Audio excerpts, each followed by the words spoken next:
C'est extrêmement important aujourd'hui pour un groupe média d'avoir les deux pieds dans le digital. Je pense qu'un groupe comme TF1 a besoin d'apprendre vite. Donc on dit souvent il faut être plus agile, plus innovant, etc. C'est toujours difficile de le faire quand on reste en vase clos. Une start-up qui va pouvoir prendre des risques, potentiellement créer un produit, tout casser, recommencer le lendemain, ça c'est quelque chose qu'un grand groupe comme TF1 ne peut pas faire avec la même agilité qu'une start-up.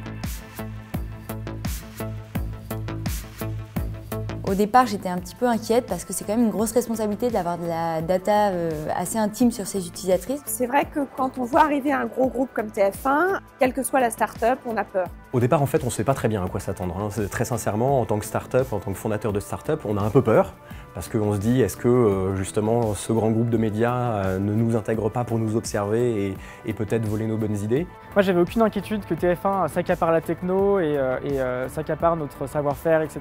Mon inquiétude, et c'est la raison pour laquelle j'ai candidaté en last minute au processus d'incubation, c'est qu'ils nous prennent trop de temps. Le but, c'est pas de fermer des marchés aux startups. Vraiment, nous, le but, c'est de les aider, de les accompagner à faire mieux, à mieux transformer. Très concrètement, moi, ce que j'ai trouvé chez TF1, c'est surtout quasiment uniquement des gens avec beaucoup de bienveillance à notre égard, avec vraiment une envie d'avancer et de construire ensemble. On a tout de suite senti que c'était sain. On a discuté avec eux, on est rentré en contact, on s'est apprécié. Ça nous a vraiment tout de suite plu, le discours, les intentions, le fait que ce soit un grand groupe mais qui prenne soin de ne pas écraser de manière trop importante la start-up, etc. J'ai été assez surprise par l'humilité en fait, des équipes de TF1. Qui ont fait preuve vraiment d'une grande curiosité, d'une grande envie de nous rencontrer et d'apprendre en fait avec nous en testant des nouveaux concepts. L'idée, c'est de prendre les devants, de se réinventer dès maintenant, évidemment de sauvegarder nos points forts, mais également de trouver d'autres pistes de développement. Profiter de la créativité à la fois de l'extérieur, des startups, des écoles, d'autres gros corporates qui ont également des démarches d'innovation.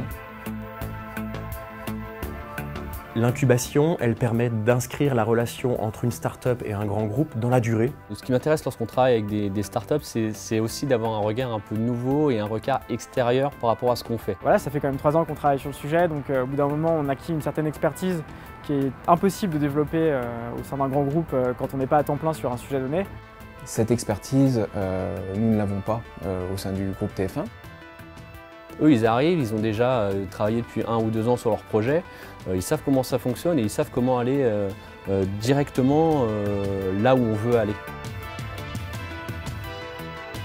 L'incubation TF1, très concrètement, elle a pour objectif d'abord de mettre en place des projets business ensemble. Ils ont lancé souvent plein de petits projets, ils ont fait plein de petits tests et là maintenant on dit ok, tu as fait tes tests, ça a l'air de marcher. Maintenant on va voir dans les conditions réelles, c'est-à-dire avec un vrai plan de communication, si tu arrives à sortir ton projet. Nonki était extrêmement à l'écoute de nos besoins. Il récupérait toutes les infos des journalistes, des retours d'expérience sur la plateforme, sur ce dont ils ont besoin précisément. On casse notre produit s'il faut tout casser, on rajoute des features s'il faut rajouter des features. Donc on a eu à la fois une vraie relation business, une volonté de faire affaire ensemble, et deuxièmement une relation aussi humaine. La relation humaine qu'on a pu créer avec Olivier, Paul, Maxime, toutes ces personnes au sein de la rédaction ou des fonctions transverses a fait qu'ils nous ont fait confiance. Non seulement ça a été productif, ça a été efficace et en plus ça nous sert. Donc on va continuer de travailler avec eux. J'ai trouvé là que sur cette collaboration, c'était win-win et TF1 nous a aidé à franchir ce premier palier toujours un peu délicat pour les startups. J'ai même pas conscience de la fin de l'incubation.